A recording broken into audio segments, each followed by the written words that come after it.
Mari kita berkepahaman. Segala puji hormat hanya diberikan Bapa di surga. Terima kasih buat pemeliharaan Engkau yang memberikan hidup kami, keluarga kami. Pagi yang cerah, kami sebagai warga, kami sebagai pribadi. Dan naikkan pujian penyembahan dan naikkan doa syafaat. Kami sebelum naikkan doa syafaat, kami rindu dengan firman. Kami hamba-Mu, berarti kami dan berarti hamba-Mu. Haleluya. Shalom, selamat pagi. Selamat bertemu dalam kasih Tuhan Yesus Kristus. Hari kita akan membaca Pengkhotbah pasal 10 ayat pertama sampai ayat yang kedua.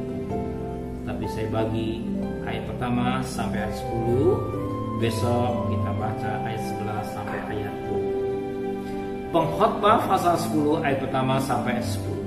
Akibat-akibat kebodohan. Lalat yang mati menyebabkan urapan dari pembuat urapan berbau busuk.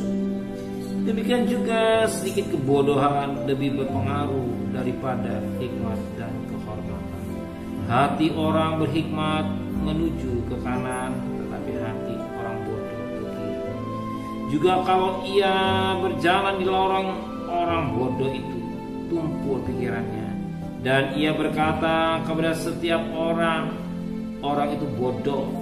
Jika amarah menguasai menimpa engkau, janganlah meninggalkan tempatmu, karena kesabaran mencegah kesalahan besar.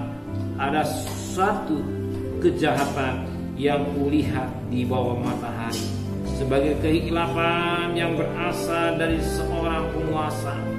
Jadi pada waktu banyak tempat yang tinggi itu kan orang bodoh, sedangkan tempat yang rendah diduduki orang kaya.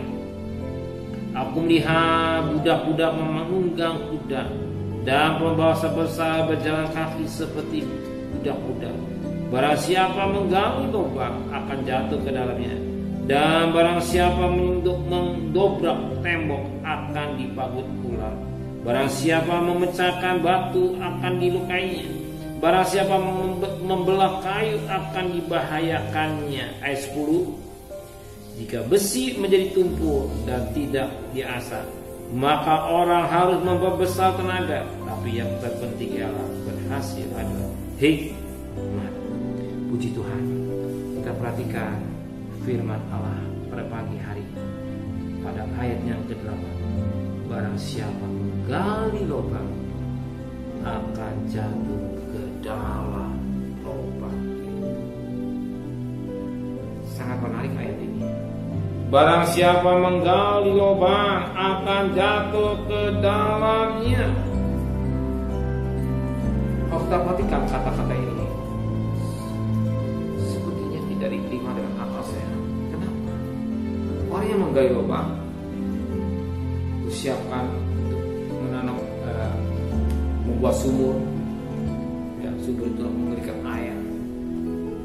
Kalau digali lubang, ada sesuatu yang menguntungkan dirinya.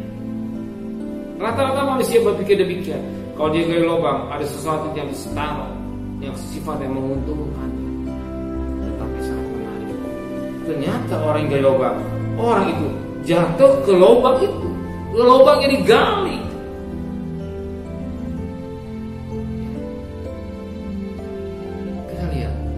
Peristiwa yang terjadi, peristiwa yang terjadi pada Esther pasal 7. Esther pasal 7 yang menceritakan bagaimana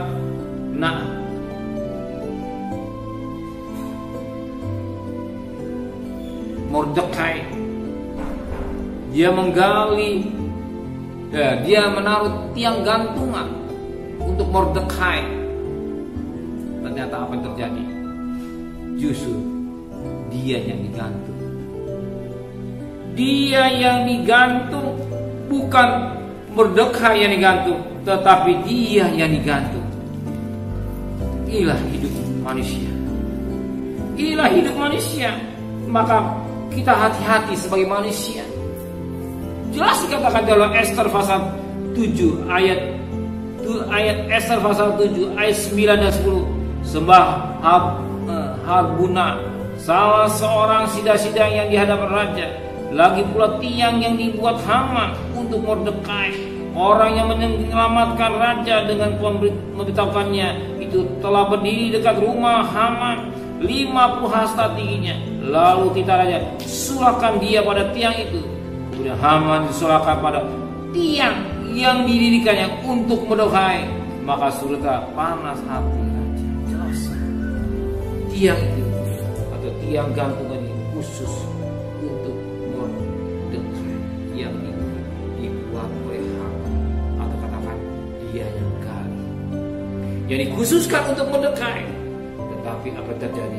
Justru Haman yang disulahkan pada tiang yang didirikannya sendiri. Maka hidupnya hati-hati. Hidup ini hati-hati. Jangan sembrono. Jangan sembrono. Jangan merasa saya bisa, saya mampu. Tanpa Tuhan saya bisa, silakan. Ingat, di luar Tuhan kita tidak bisa berbuat apa-apa. Saya bangga dengan saudara, seorang yang punya hikmat, seorang yang cerdik. Sebelum ada aktivitas lain, saudara akan di kaki Tuhan, menyiapkan waktu duduk di kaki Tuhan untuk menaikkan pujian penyembahan, mendengarkan firman, menaikkan doa sama. Baru kita bekerja dan merasakan suatu damai sejahtera yang menyertai saudara bekerja, berdagang. Percaya, dia tahu kebutuhan saudara. Gak mungkin saudara masuk ke lubang ketika saudara menggali lubang sendiri. Tidak, karena Tuhan yang menuntut kita. Sebab dia menyertai saudara. Dia yang menyertai saudara. Dia yang menyertai. Sebagaimana satu cerita yang sangat menarik. Ada seorang berjalan bersama dengan Tuhan di pinggir pantai. Dan ketika dia perhatikan nengok belakang, ada 4 tapak kaki. Jelas, tapak kaki, 2 tapak kaki Yesus, yang 2 tapak kaki dia. Tapi ketika datanglah air dari laut, ya, dan angin, dan ketika dia lihat tinggal hanya 2 tapak kaki, dia bertanya, Tuhan, di mana Engkau Tuhan? Hanya 2 tapak kakiku. Dan Tuhan katakan, itu bukan tapak kakimu, tapak kakiku. Aku di mana Tuhan? Aku gendong kamu. Aku peluk kau, supaya kau tidak bawa air angin gelombang. Aku peluk. Demikian juga kita menjadi orang yang cerdas. Di mana kita berada, dunia ini bukan suatu dunia yang gampang. Apa peristiwa yang kita lihat sekarang ini, yang sekarang sedang pilkada, kita banyak berdoa buat bangsa kita Indonesia. Tiada kata yang manis selain ucapan syukur dan terima kasih bagi Bapa di surga. Buat firman-Mu yang mengingatkan kami, jangan kami menolak dari membangkang karena masuk Bapa, tapi kami boleh menikmati berkat Allah yang di Tuhan. Jangan contoh Haman, baik buat kami semua. Maka Kau sucikan pikiran kami, angan-angan kami, yang kami berjalan terang firman. Terima kasih Bapa di surga. Berkati Bapak Presiden, Wakil Presiden, Perdana Menteri, Gubernur, Bupati, Wali Kota, Camat, Lurah, RW, RT, Winis, Dewan, TNI, Polri, bahkan mereka-mereka yang bekerja secara Tuhan, dengan hikmat yang luar biasa, sehingga mereka mampu mengatasi virus corona Tuhan. Apalagi saat ini dalam pilkada seluruh Indonesia Tuhan, berikan keamanan, ketaatan para warga negara Indonesia, memperhatikan protokol kesehatan. Siapa yang akan dipilih, biar Tuhan yang menentukan yang terbaik. Terima kasih Bapak Surga, dan kasih terimalah berkat nikmat dari Allah Bapa, cinta kasih sayang dari Tuhan Yesus Kristus, dan berkat Roh Kudus kita hari Haleluya.